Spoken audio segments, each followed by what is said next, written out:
विदिताखिल शास्त्र सुधा जलधे महितोपनिषत् कथितार्थ निधे हृदये कलये विमलं चरणं भवशंकर देशिक मे शरणम् करुणावरुणालय पालय मां भवसागर दुःख विदून हृदं रचयाखिल दर्शन तत्त्वविदं भवशंकर देशिक मे शरणम्। हर हर नमः पार्वती पतये। जय सद्गुरु स्वामी की जय, आंजनेय स्वामी की। वक्तारमासध्ययमेव नित्या सरस्वती स्वार्थसमन्वितासीत् निरस्तदुत्तर्ककलङ्कपङ्का नमामितं शङ्करमर्जिताङ्घ्रिम्। श्रुतिस्मृतिपुराणानामालयं करुणालयं नमामि भगवत्पादं शङ्करं लोकशङ्करम्। சர்வ வேதாந்த பிரத்யயாதிகரணம் என்ற தலைப்பு. சாதாரணமாக இது காதல கேட்டிருக்க மாட்டேன். என்ன ஏதாவது சூத்திர பாஷ்யம், சூத்திரங்கள், உபனிஷத்து, கீதை அப்படிதான் காதல விழுந்திருக்குமே தவிர இப்படி தனியாக ஒரு அதிகரணம், அதுலயும் இந்த அதிகரணம் ரொம்ப காதல விழுறது ரொம்ப அபூர்வம். இந்த ஒரு அதிகரணம், அதுல என்ன இந்த அதிகரணத்துல விசேஷம்னு பார்க்கலாம். அவர் உபாசகர். உபாசனா ரகசியங்கள்லாம் நமக்கு தெரியணும். அவர் கர்மகாண்டத்துல ரொம்ப கர்மானுஷ்டானத்தோடு இருந்தவர். ஆகையால் அந்த கர்மகாண்டத்துல இருக்கிற அம்சமும் நமக்கு புரியணும். அதே போல வேதாந்திங்கிறது சொல்லவே வேண்டாம். ஆகையால் அந்த வேதாந்தத்துக்கும் கர்மகாண்டத்துக்கும் உபாசனத்துக்கும் இருக்கக்கூடியதான வித்தியாசங்கள், அதனுடைய சாதாரணமாக சமானமான இருக்கிற தர்மங்கள், இவைகளையெல்லாம் எடுத்து காட்டக்கூடியதான அதிகரணம் இது. அதிகரணம் என்று சொன்னோமேயானால் டாபிக் ஆஃப் டிஸ்கஷன் அர்த்தம். ஒரு விஷயத்தை எடுத்துக்கொண்டு அதை நன்றாக அறியறதுக்கு அதிகரணம், அதை பத்தி விசாரம் பண்றதுக்கு அதிகரணம் அப்படின்னு பேர். இந்த அதிகரணத்துல விஷயம் எதை பத்தி டிஸ்கஸ் பண்றாரு? ஒரு கோர்ட்ல ஒரு கேஸ் வந்ததுன்னா என்ன விஷயம் அப்படின்னு முதல்ல பிரேம் பண்ணணும், சார்ஜ் பிரேம் பண்ணணும். அதற்கு பிறகு யாரு பூர்வபட்சி, யாரு சித்தாந்தி, ஒரு பக்கம் யாரு, சண்டை போடுறவா ரெண்டு பேரும் யாரு, அதே போல பூர்வபட்சி சித்தாந்தி, இந்த ரெண்டும் தெரியணும். இல்ல ஏன் சண்டை வந்தது? சம்சயம். பிறகு எதற்காக சண்டை வந்தது? சம்சாயகம். அதற்காக போன அதிகரணத்துக்கு இந்த அதிகரணத்துக்கு என்ன ஒரு சம்பந்தம்? ஆனா இந்த விசாரம் பண்ணினா என்ன சார் பிரயோஜனம்? இவைகள்லாம் தெரிஞ்சாதான் ஒரு அதிகரணம்னு பேர். இது என்ன சொல்றது? நம்ம வாழ்க்கையிலேயே நம்ம ஒரு விஷயத்தை பத்தி சர்ச்சை பண்ணினோமையானால் அந்த சர்ச்சைக்கு இவைகள்லாம் இருக்கணும். ஏன் சர்ச்சை பண்றேன்? சர்ச்சை பண்ணினதுனால உங்களுக்கு என்ன லாபம், என்ன பிரயோஜனம், அதுல பூர்வபட்சம் என்ன, சித்தாந்தம் என்ன, ஏன் இந்த சந்தேகம் வந்திருக்கு, அதை எப்படி தீர்மானம் பண்றது, இத்தனையும் வந்தாதான் ஒரு அதிகரணம்னு பேரு. அப்படிப்பட்டதான அதிகரணங்கள் 192 அதிகரணங்கள் இருக்க சூத்திர பாஷ்யத்துல. வியாசாச்சாரியால் உபனிஷத்துகளை எல்லாம் நன்றாக மசனம் பண்ணி, உபனிஷத்துல இருக்கக்கூடியதான வாக்கியங்கள் தான் மனுஷனுக்கு க்ஷேமத்தை கொடுக்கும். வேதாந்த வாக்கிய விசார அத்தியவசான நிர்வத்தாகி பிரம்மாவகதி. வேதாந்த வாக்கியங்களை நன்றாக தீர்மானம் பண்ணி அதனால ஏற்படக்கூடியதான நிச்சயம்தான் மனிதனுக்கு ஆத்ம ஞானத்தை கொடுக்கும் அப்படின்னு பாஷ்யவதி. ஆகையால் வேதாந்தத்தில் இருக்கிற வாக்கியங்களை விசாரம் பண்ணணும். அந்த வேதாந்த வாக்கியங்களை விசாரம் பண்ணணும்னா எப்படி விசாரம் பண்றது? அது தெரியணும். அதற்காக ஒவ்வொரு அதிகரணமா எழுதினு வந்த 192 அதிகரணங்கள், அத்தனை வாக்கியங்களையும் விசாரம் பண்ணியிருக்காரு. ஏன்னா இந்த மனசுக்கு அந்த விசாரத்தை விட்டுன்னு வச்சுங்களேன், லௌகிகமான விசாரம் பண்ண ஆரம்பிச்சிருது. மனசுல நம்ம எப்படி இருந்தோம், அப்படி இருந்தோம், ஒரு காலத்துல என்னென்னமோ நினைச்சோமே, ஒன்னும் கை கூடி வரலையே, இப்படி விசாரம் பண்ண ஆரம்பிச்சிடும் மனசு. இதனால என்ன ஆகும் தெரியுமோன்னா இந்த மனசுக்கு இருக்கிற சக்தியே போயிடும். அதனால மனுஷன் தன் வாழ்க்கையில ரொம்ப சிரமப்பட்டு போயிடுறான். கடைசி காலத்துல அவன் நினைக்கிறான், இமகம் சாதுனா கரவம் இமகம் பாபமகரவம் இது. பிராணம் போற சமயத்துல அவன் நினைக்கிறானா, வாழ்நாள் முழுக்க ஒருத்தருக்கும் ஒரு சகாயம் பண்ணலையே, ஏன் இப்படி ஆயிட்டேன், ஏன் இப்படி பாபங்களை கட்டிட்டு இருக்கேன் இந்த ஜென்மாவில அப்படின்னு அப்ப நினைச்சு என்ன பிரயோஜனம் சொல்லுங்க பாக்கலாம். இந்த நினைப்ப வரப்படாது. ஒவ்வொரு கணமும் நாம் வாழக்கூடியதான வாழ்க்கையானது எப்படி வாழணுமோ அப்படி வாழ்ந்துட்டு இருக்கோம். நம்மளால முடிஞ்சது 4 பேருக்கு சகாயம் பண்ணிட்டு இருக்கோம், பரிபூர்ணமா இருக்கும், திருப்தியா இருக்கும். அப்படித்தான் வாழணும்.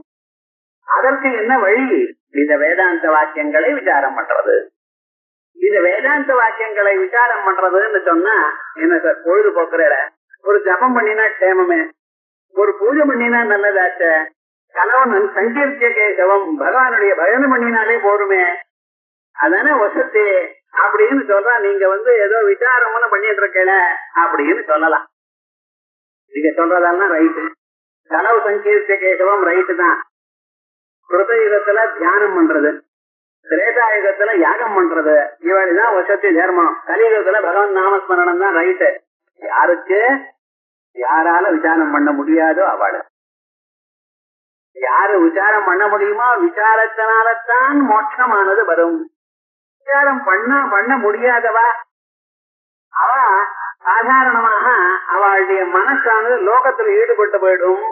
அது வேண்டாம் என்பதற்காகத்தான் நாம சங்கீர்த்தனாதிகள்லாம் சொல்லியிருக்கால். நாம சங்கீர்த்தனம் வசதி எப்பொழுது விசாரம் பண்ண முடியாத பொழுது, எப்பொழுது விசாரம் பண்ண முடியுமோ அப்பொழுது அவசியம் பண்ணி ஆகணும். அதே போல நாம சங்கீர்த்தனம் பண்றவாளும் அந்த சமயத்துல நித்திய கர்மாவை பண்ணி ஆகணும். சாயங்கால சமயத்துல நித்திய கர்மாவை பண்ணித்தான் ஆகணும். ஏன்? கிருஷ்ண பரமாத்மாவோ பண்ணினார். எந்த கிருஷ்ணன் நாமாவை நீங்க சொல்லிட்டு இருக்கேடா, எந்த ராம நாமாவை தாரக நாமான்னு சொல்லிட்டு இருக்கேடா, அவளும் அந்த காலத்துல சந்தியாவந்தனம் பண்ணினா. அதான் கௌசல்யா சுப்ரஜா ராம பூர்வா சந்தியா பிரவர்த்ததே உத்திஷ்ட கர்த்தவியம் தெய்வமான்மிகம் சொல்றார்.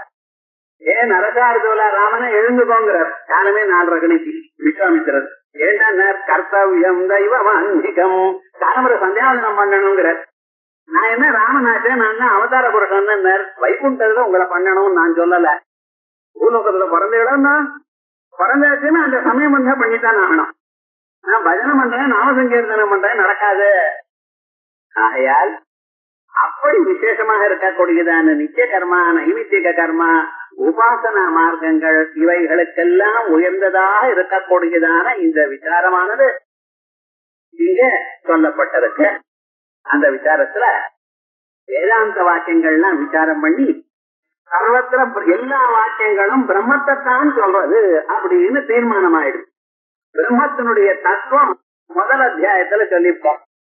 அதாதோ பிரம்ம ஜிக்ஞாசான்னு ஆரம்பிச்சு ஒரு 555 சூத்திரங்கள்ல 4 அத்தியாயமா பிரிச்சதுல முதல் அத்தியாயத்துல வேதாந்த வாக்கியங்களுடைய சமன்வயம் எல்லாம் பிரம்மத்தை சொல்றது என்று தீர்மானம் ஆச்சு. அது தீர்மானம் ஆன பிறகு அடுத்ததாக மற்ற மதங்களோட வேதாந்தத்துக்கு விரோதம் வரா போல தோன்றதே அப்படின்னு வந்தா அவிரோதாத்தியாயத்துல அவைகள்லாம் ஒண்ணும் இல்லை, விரோதமே இல்லை. பரஸ்பரம் விருத்தியந்தே தைரயம் ந விருத்தியதே. தத்துவத்தை புரிந்து கொள்ளாமல் ஒருத்தருக்கு சொல்றா, அதனால எங்களுக்கு அதோட விரோதம் இல்லை அப்படின்னு தீர்மானமாக சொல்லியாச்சு. அதற்கு பிறகு சாதனங்களை சொன்ன. இந்த ஆத்ம தத்துவத்தை அறியணுமேயானால் முக்கியமான சாதனம் என்ன? மனுஷனுக்கு கொஞ்சமாக வைராக்கியம் வந்திருக்கணும். இதுவேல விஷயங்கள்லயே அட்டாச்மெண்ட் இருக்குமே, ஆனால் இதுவேல பையன் பேரன் பேத்தி இப்படியோ உழந்து சம்சாரத்துல அதனால விட்டுட்டு போகணும்னு சொல்லல.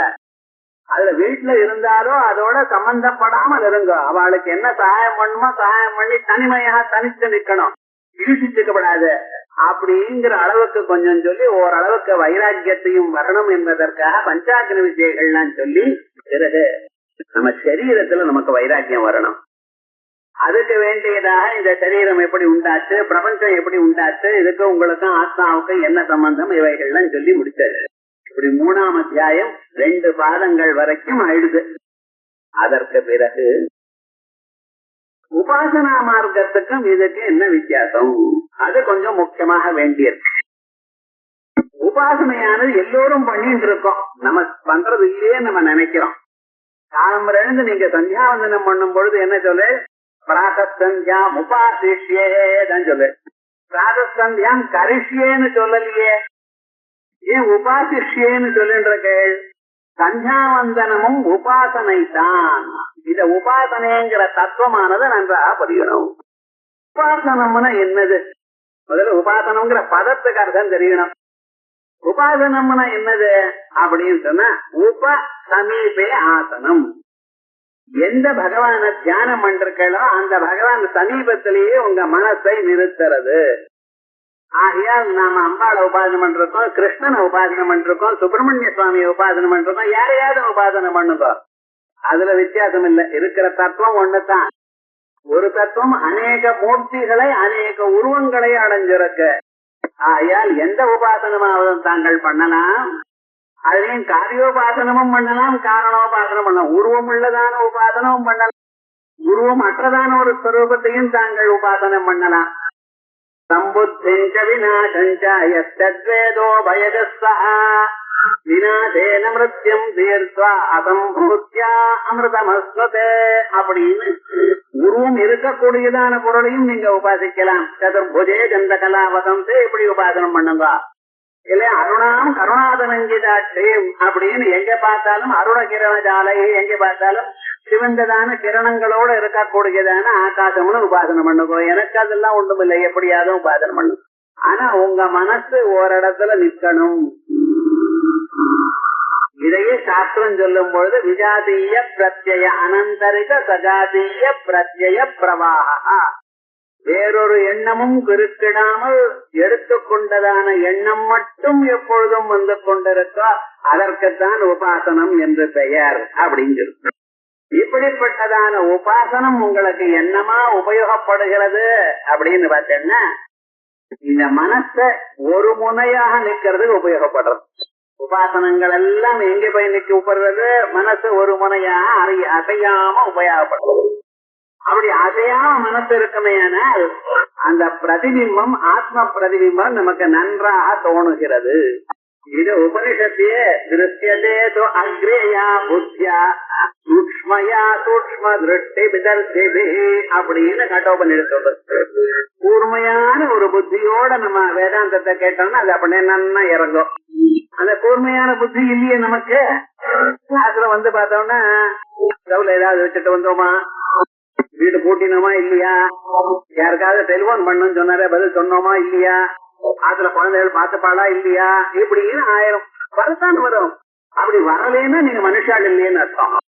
ஏன்னா மனுஷ சாமானியத்துக்கு மனசு இப்படி அசைஞ்சு கொண்டுதான் இருக்கும். அந்த அசைந்து கொண்டிருக்கக்கூடியதான மனசை நிறுத்துவதற்காகத்தான் நம்ம சாஸ்திரங்கள் நித்திய கர்மானுஷ்டானம் உபாசனைகள் வழின்னு சொன்னது. இப்படி இந்த உபாசனைகள் எல்லாம் பண்ணி கொண்டிருக்கிற அவளுக்கு வேதாந்தத்துக்கு வரும் பொழுது சில சந்தேகங்கள் வரலாம். அந்த சந்தேகங்கள் போக்கடிக்கிறதுக்காகத்தான் இந்த அதிகரணம். இந்த அதிகரணம் எப்படி ஆரம்பிச்சது என்னன்னா, இதுவரைக்கும் கர்மானுஷ்டானம் பண்ணி கொண்டிருந்தேன். கர்மானுஷ்டானம் பண்றதுனால ஓரளவுக்கு சித்த சுத்தி ஏற்பட்டது. உபாசனம் பண்றதுனால ஓரளவுக்கு சித்தமானது ஏகாக்கிரமான நிலை அடைஞ்சிருக்கு. இது ரெண்டும் வந்த பிறகு நீங்க சொல்லக்கூடியதான வேதாந்தம் என அத கேட்கணும் எனக்கூடியதான அவா எனக்கு நன்றாக வந்திருக்கு. முன்னால வேதாந்தம் அது என்ன தலைவலி சப்ஜெக்ட் நினைச்சிட்டு இருந்தேன். ஆனா இப்ப என்னடா அதுலதான் மனசு போறது. மற்ற பதார்த்தங்கள் எல்லாம் முன்னால மாதிரி சுவைக்கல. இப்ப இந்த வேதாந்தத்தை தினந்தோறும் கேட்டுக்கொண்டிருக்கணும் அப்படின்னு ஒரு எண்ணம் வந்திருக்கு. இது வந்ததுதான் சித்தை சுத்திக்கு ஒரு அடையாளம். நம்ம பல கர்மாக்களை பண்ணிட்டே இருக்கோம். சித்தை சுத்தமாச்சா இல்லையான்னு ஏதாவது தெர்மாமீட்டர் மாதிரி ஏதாவது இருக்கான்னு பாத்துக்கிறதுக்கு ஒண்ணும் இல்லையே. அது எப்படி உங்க மனசானது வேதாந்தங்கள்ல லயிக்குமேயானால், அதை கேட்கணும் எனக்கூடியதான தோற்றம் எண்ணம் வருமேயானால் அப்பொழுது சித்த சுத்தி அடைஞ்சிருக்கு. சமேதம் வேதானவதனேன பிராமணா விவிதிஷந்தி யஜ்ஞேன தானேன தபசா அநாசகேன. யஜ்ஞங்கள், தானங்கள், தபசு, விரதங்கள் இவைகள்லாம் இருந்ததனால், இவைகள்லாம் பண்ணினதனால் அந்த வேதாந்தத்தை கேட்கணும் எனக்கூடியதான ஆசை உண்டாச்சு. அதான் சித்த சுத்தின்னு பேரு. இப்ப உண்டான பிறகு வேதாந்தையும் நம்ம கேட்கிறோம். அந்த இடத்துல நமக்கு ஒரு சந்தேகம் வரும். சுவாமி, வேதாந்தத்துல அநேக விதமான எண்ணங்கள் வர்றதுக்கு விசாரம்னா எப்ப சார் வரும்? ஒரு விசாரம் எப்ப பண்ணுவோம்? இப்படியா அப்படியா, இதுவா அதுவா, இப்படின்னு ஒரு டிஃபரன்ஸ் ஆஃப் ஒப்பீனியன் வந்தா தானே வேதாந்தத்துல விசாரம்னு வரும். வேதாந்தத்துல பிரம்மத்துல என்ன விசாரம் இருக்கிறதே ஒரே ஒரு தத்துவம், அதுக்கு உருவம் இல்ல, பெயர் இல்ல, அத தியானம் பண்ணணும், அத தெரிஞ்சுக்கணும், அவ்வளவுதான் இருக்கு. இதுல போய் என்ன விசாரம் பண்றதுக்கு என்ன இருக்கு? பிரம்மமானது ஏகரசமாக இருக்கு, ஒரே மாதிரி இருக்கு. அப்படிப்பட்டதான ஒரே மாதிரியே இருக்கக்கூடியதான இந்த பிரம்மத்துல என்னமா வித்தியாசம் வரும்? அதனால விசாரத்துக்கு இடமே இல்லையே அப்படின்னு தோணலாம். அதுக்கு சமாதானம் சொல்றோம், அப்படி இல்ல. சுத்த பிரம்மத்தினிடத்துல ஒரு டிஸ்கஷனுக்கும் இடமே இல்லை. அது ஏகம் கூட்டஸ்தம் அத்விதீயம்னு இருந்துட்டே இருக்கு. ஆனா விசாரம் எங்கே சார்? சகுண பிரம்ம விஷயத்துல விசாரம், பிராணாத்யுபாசனங்கள்ல விசாரம்.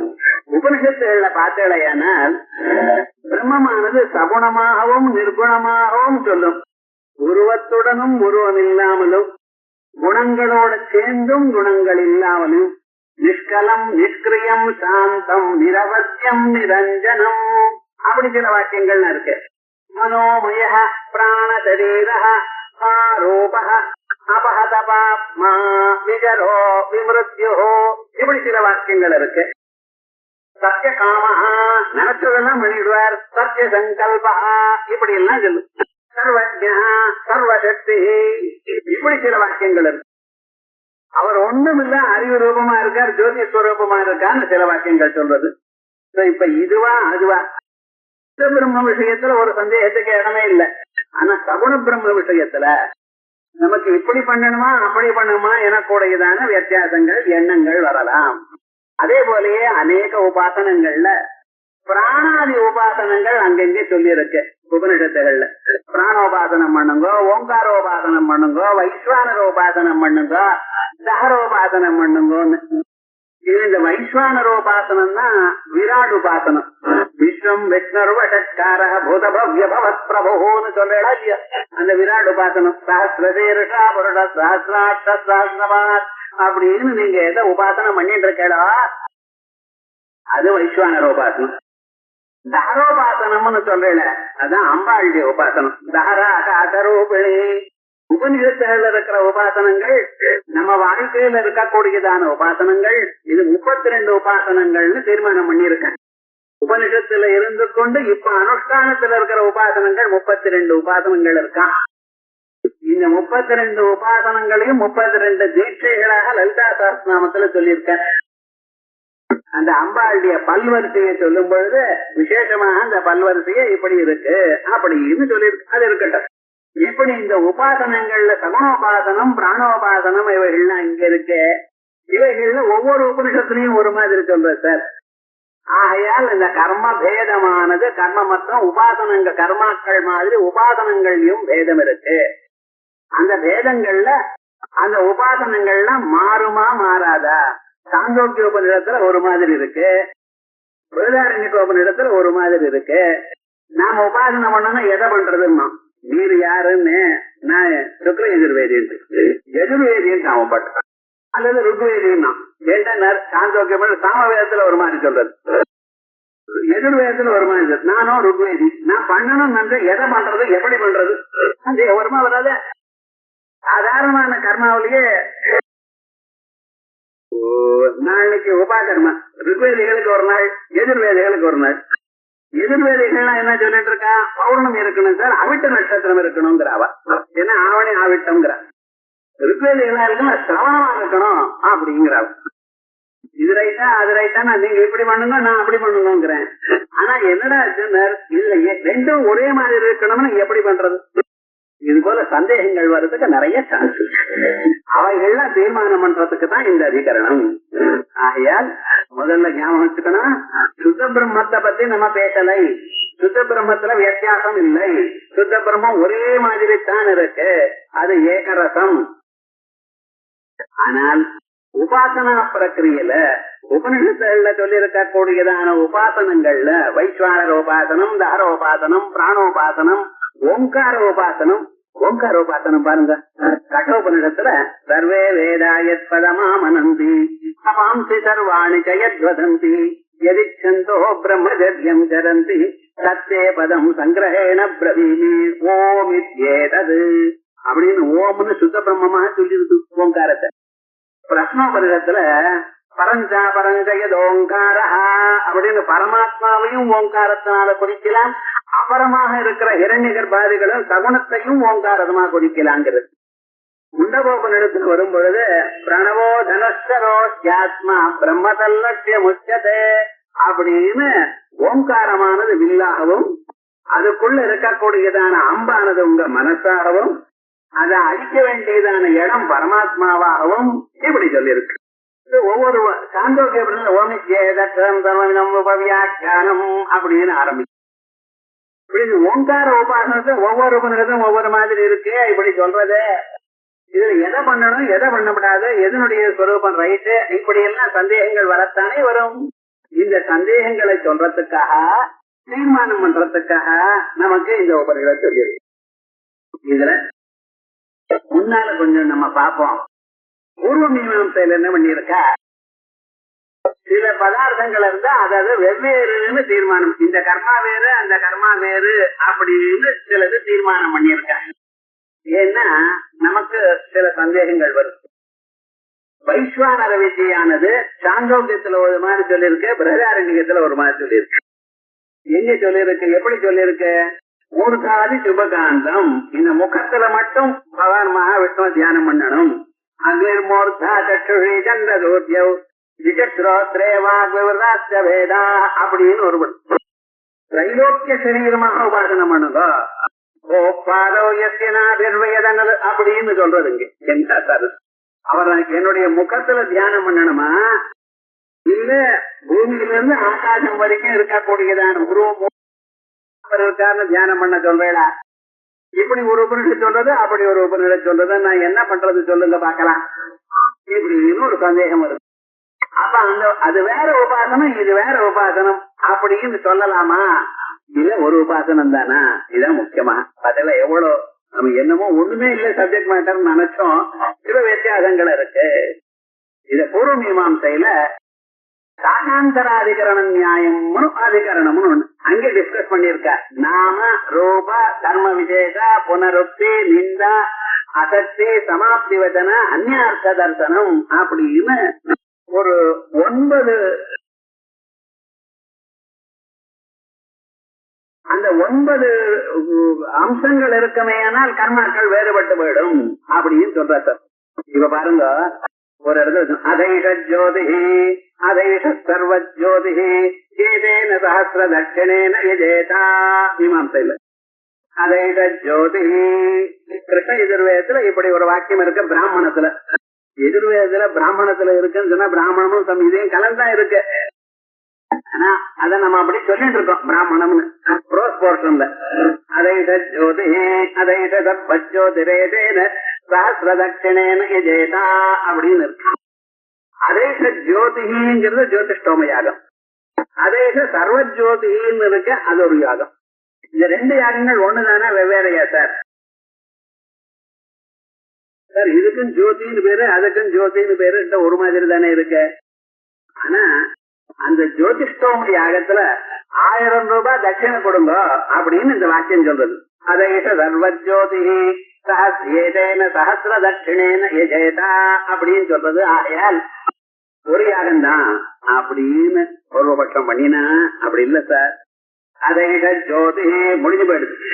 அதா பிறகு சர்வ ஜோதி, இந்த யாகத்துக்கு சர்வ ஜோதின்னு பேரு. சர்வ ஜோதிஷ்டோம யாகத்துல 1000 தட்சிணை கொடுக்கணும் அப்படின்னு சொல்லு. ஆகையால் என்ன நாம பேதம், அது வேற பேர். அந்த யாகத்துக்கு என்ன சார் பேரு? ஜோதி ஜோதிஷ்டோம யாகம். இந்த யாகத்துக்கு என்ன பேரு? சர்வ ஜோதிஷ்டம். ஆகையால் இது வேற அது வேற. அதே மாதிரிதான் சார் உங்க வேதாந்தத்திலையும் இது தைத்தரியகம், இது வாஜசமேயகம், இது கௌதுமம், இது காலாபம், இது சாந்தோக்கியம் அப்படிங்கிற தனித்தனியா நீங்க தானே பேர் வச்சிருக்கேன். அப்ப அதுல இருக்கிற உபாசனம் இதுல இருக்கிற உபாசனம் எப்படி சார் ஒண்ணாகும்? நாம பேதத்தினால யஜ்ஞ பேதம் சொல்லியிருக்கோமோ இல்லையா, அதே போல எங்கேயும் அப்படித்தானே வரணும். ஆயால் ஒரு உபநிஷத்துல சொன்னதான உபாசனம் இன்னொரு உபநிஷத்துல சொன்னது உபாசனத்தோட ரெண்டும் ஒரு பெயரோட இருந்தாலும் விட்டுருக்கோ, அது வேற இது வேற அப்படின்னு தானே பார்க்கணும். அந்த பூர்வபக்ஷி அந்த பிளெயின்டிஃபோ டிபெண்டோ யாராவது சொல்றோங்க, ஒரு பக்கத்துல ஒரு சாலார் இப்படி பேசணும். நாம பேதத்தினால உபாசனா பேதம், அதே போலயே ரூப பேதத்தினால. ஒரு ஹோமத்துல என்ன சொல்லிருக்கு? சத்தே பயது தத்யானேதிசா வைஸ்வரேவ்யாமேச்சா வாஜிப்யோ வாஜினம். கொதிக்கிற பால்ல ஒரு தயிரை விடுட்டாமா. ஏன் சார் இப்படி பண்ற? யாகத்துல சொல்றது சார், சத்தே பயது, சத்தம்னா கொதிக்கணும். கொதிக்கிற பால்ல தத்யானயதி, தயிரை கொண்டு வர்றேன், தயிரை போடுறேன். என்ன ஆச்சுன்னு அடுத்த கணம் அந்த பாலெல்லாம் திரிஞ்சு போயிடும். திரிஞ்சு போன வரை அது என்ன கொஞ்ச நேரம் ஆனப்பறம் அந்த பாலானது அந்த ஜலத்துக்கு மேல பாலானது அப்படி ஆடையான, அதான் பன்னீர்னு சொல்லிட்டு இருக்கான். அதை எடுத்துட்டு அது என்ன வைஸ்வரேவ்யாமீட்சா, அதுக்கு பேரு ஆமீட்சாவா. நீங்க பன்னீர்னு சொல்ற, அவன் ஆமீட்சாங்கிற பேதத்துல. அது என்ன விஸ்வ தேவாளுக்கு அதை போடுங்க. வாஜிப்யோ வாஜினம், அந்த கீழே இருக்கிற ஜலம் இருக்க பத்தில அது வாதி தேவதைகளுக்கு கொடுங்க. இன்னைக்குதான் நீங்க ஏதோ ஸ்வீட் எல்லாம் பண்ணிட்டு இருக்கு. பழைய நாள்ல இதெல்லாம் வேத காலத்திலேயே உண்டு சார். விவகாரம் முழுக்க மைசூர் பண்ற மசூராஷ்டமே சொல்லியிருக்கேன். மைசூர் பாக்கலாம் விவகாரம் எல்லாம் இருக்கு, நம்ம கவனிச்சு பாக்குறது இல்லை, அவ்வளவுதான். இப்படி இப்ப என்ன சொன்னார்? இந்த தேவதைக்கு மேல இருக்கிற ஆமீட்சா திரவியம். ஆமீட்சான பால் தான், அது ஒண்ணும் இல்ல. ஆமீட்சா திரவியம். வாஜின தேவதைகளுக்கு என்ன திரவியம்? வாஜினம், அங்க கிழக்கக்கூடியதான ஜலம். தேவதை வேறு, திரவியம் வேறு. திரவியம் தேவதை தானே யாகம். ஆகையால் இது யாகம் வேறு, அந்த யாகம் வேறு தீர்மானம் பண்ணிவிட்டோம் பூர்வ மீமாசையில. இதுல சாங்காந்தராதிகரணம் இருக்கு பூர்வ மீமாசையில. அதனால என்னாச்சு, அதே மாதிரியே இங்க என்ன சாந்தோக்கியோபநிஷத்துல ஒரு மனுஷன் எப்படி பிறக்கிறான்ங்கிற விஷயத்த விசேஷமா சொல்லிருக்கு. அதுக்கு பஞ்சாக்னி வித்யான்னு பேரு. பஞ்சாக்னி வித்யான்னா என்ன? ஒரு மனுஷன் எப்படி பிறக்கிறான், ப்ராசஸ் ஆஃப் ரீபர்த் எப்படி, இது நமக்கு தெரிஞ்சுக்கணும். நாம இங்க ஏதோ ஹோமம் பண்றோம், கணபதி ஹோமம், அதை ஏதோ பண்ணிட்டு இருக்கோம். பண்ணிட்டு இருக்கும் பொழுது அக்னி ஸ்வாஹா அப்படின்ட்டு நாம அக்னி பகவானுக்காக ஸ்ரத்தையாக பால், தயிர், நெய் இவைகள்லாம் ஹோமம் பண்றோம். இந்த ஸ்ரத்தையாக ஹோமம் பண்றதுனால அந்த திரவியம் இருக்கு பார்த்தா, இது பால், தயிர் இவைகள்லாம் அதுக்கு ஸ்ரத்தான்னு பேர். அது என்ன ஆறுது? மரணானந்தரம் இந்த எஜமானனை யார் ஹோமம் பண்ணினானோ இவனை, இவனுடைய லிங்க சரீரத்தை, இந்த பூத உடல் இங்கே விழுந்து போறது. ஆனா அவருடைய மனசானது போறது, மனசு மேல் நோக்கத்துக்கு போறத போகும்போது இவ ஐடென்டிஃபை பண்றான். அமெரிக்கா போறேன் சார், உங்களை யார் சார் ரிசீவ் பண்ணிப்பா? அதுக்கு உங்க பையன் வருவான், அங்கிருந்து அந்த இடத்துக்கு வருவான்.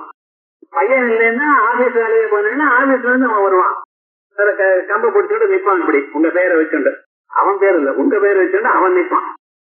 அப்பதானே நீங்க அட்ஜஸ்ட் பண்ணிட்டு போக முடியும். அதே போலயே இந்த யாரு ஹோமம் பண்ணினாலோ இவாளுடைய பேரை வச்சுண்டு அந்த நிப்பான். யார? ஜுவாலைகள். காலே கராளே தமனோ ஜவாத புலிங்கினே யாட்ட சுதும்ர வர்ணா அப்படின்னு நீங்க எந்த ஜுவாலையில ஹோமம் பண்ணினீங்களோ அந்த ஜுவாலையானது இவரை ஞாபகம் வச்சுண்டு கரெக்டா அந்த சமயத்துல அங்க போய் நிக்கும். இவர் போற சமயத்துல கரெக்டா இங்க இருக்கும். வாங்கோ வாங்கோன்னு கூப்பிடுவாங்க. அழைச்சுட்டு போய் இவளுக்கு என்ன கர்ம பலம் உண்டோ அத்தனை கொடுப்பா. அப்ப இங்க என்ன ஜலம்னா இங்க ஹோமம் பண்ணின இந்த ஜலமே அங்க போகும், அங்க நிக்கும். அங்க ஜலீயமான ஒரு சரீரம் உங்களுக்கு ஏற்படும். அதுக்கு ஸ்ரத்தா சரீரம்னு பேர். அங்க நீங்க ஒரு 10,000 வருஷம் 20,000 வருஷம் உங்களுக்கு இஷ்டமா அங்க இருந்துட்டு அங்க இருக்கக்கூடிய நீங்க பண்ணின புண்ணியங்கள்லாம் குறைஞ்சு போயிடுதுமே என்ன ஆகுனார் கீழே புண்ணிய மத்தியலோகம் விசந்தி மறுபடியும் அங்க இருந்து அந்த ஐஸ் பாடி கரைஞ்சு போயிடும் மேகத்துல வந்து விழுவா மேகத்துல வந்து விழுந்த பிறகு அங்க என்ன மழை வழியா பூமியில வருவா இங்க போட்டது ஜலிய திரவியம் அங்க ஜலிய சரீரம் அங்கிருந்து மேகத்துல வந்தான் மறுபடியும் மேகத்துல வந்து பூமியில ஜலமாக வந்தான் ஜலமாக வந்த பிறகு அது இங்க காய்கறியில ஒட்டிக்கிறான் இருவா தண்டுலை இருவா எவை இருவா கோதுமை இருவா அதனால்தான் நவகிரகங்களை ஹோமம் பண்ணும் பொழுது நவதானியங்களை வைக்கிறேன் ஏன்னா அதுக்குள்ளதான் ஜீவன் ஒட்டிட்டு இருக்கான் விவகாரம் என்னடா அதுக்குள்ள இருக்கான் அதுக்குள்ள என்ன இருக்கு ஜலபாகம் தான் இருக்கு அத ஒரு புருஷன் சாப்பிடுறான் புருஷன் சாப்பிட்ட பிறகு வீரியமாக ஸ்திரீன் இடத்துல போறான் இப்படி 5வது ஆகுதியில் முதல் ஆகுதி என்ன தேவலோகத்துல ஸ்ரத்தையா போட்டது 2வது ஆகுதி சோம்ய 3வது விருஷ்டி மேகத்துல இருந்து மழை விருஷ்டி அதுக்கப்புறம் அன்னம் 4வது புருஷன் சாப்பிட்டதான அன்னம் 5வது ரேதத்து இவனுடைய வீரியம் சிறிய இப்படி 5வது ஆகுதியில இவனுக்கு மறுபடியும் ஹியூமன் பாடி கிடைக்கிறது இங்க ஹோமம் பண்ணினேன்னா இவன் அப்படியே சொர்க்கத்துல போய் இப்படி 5வது ஆகுதியில வருது இதெல்லாம் சாந்தோக்கியபர்கள் சொல்லிருக்கு பஞ்சாக்னி வித்யான்னு பேரு 5வது அத்தியாயத்துல சொல்லியிருக்க இதே மாதிரி பிரதாரண்ய கோபன் இடத்துல சொல்லியிருக்கு சார் ஆனா இங்க 6 அக்னி சொல்லிருக்கு 5 அக்னி சொல்லாம 6 அக்னி சொல்லிருக்கு இன்னும் 6வது அக்னி சொல்லிருக்கு அப்படிங்கிற இந்த 5 அக்னிய பிறந்தானா பிறகு இவன் இந்த ஊர்ல வாழறானா வாழ்ந்த பிறகு அவன் மறுபடியும் யாகம் யஜ்ஞம் எதை பண்றானா பண்ணிட்டு அவனுடைய பூத உடலுக்கு விழற விழும் பொழுது இந்த சரீரத்தை அக்னியில ஹோமம் பண்றா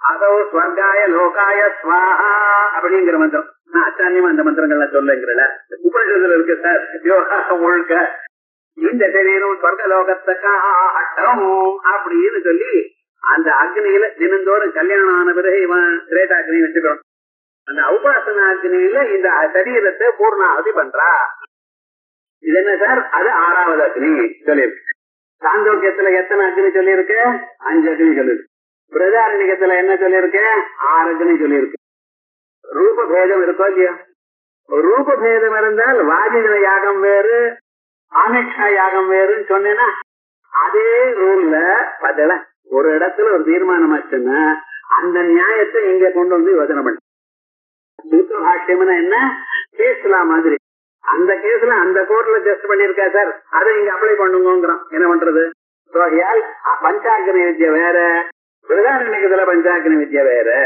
என்ன பண்றது அதே மாதிரியே ஒரு பட்சம் இன்னொரு காரணம் சொல்றான் இந்த காரியரி யாகம்னு ஒரு யாகம் பண்ணுவா அத்தனை யாகம் பண்றதை விட காரியரி யாகம்னு ஒண்ணு இது என்ன மழை வரலன்னா பண்ணக்கூடியது இப்ப மழை வரலன்னா நம்ம ஊர்ல என்ன பண்ணிட்டு இருக்கா தெரியுமா நம்ம முதல்ல மழை வர்றதுக்கு என்ன பண்ணணுமோ அது பண்றது இல்ல சாதாரணமா என்ன பண்ணணும் கிராமாந்தரத்துல காவேரி போன்றதான நதிகள் இருக்கிற இடத்துலயோ இல்ல தடாகம் இருக்கிற இடத்துலயோ பிராமணால அவ வந்து கழுத்தளவுக்கு அல்லது நாபி அளக்காத ஜலத்துல நின்னுண்டு ஸ்ரீருத்ரத்தை பாராயணம் பண்ணினா 11 தரம் பாராயணம்னா நிச்சயமா வரும்னு சொல்லியிருக்க யாரு பண்றா நம்ம பார்த்து காலமுறை 8 மணி 9 மணி அளவுக்குல வடை எல்லாம் நன்னா சாப்பிட்டு அதுக்கப்புறம் நம்ம ருத்ரத்தை பாராயணம் பண்ணினா இன்னும் வரலாம் சார் இந்த காரியம் நடக்காது சாமிய கர்மாக்களுக்கெல்லாம் எப்படி பண்ணணுமோ அப்படித்தான் பண்ணணும்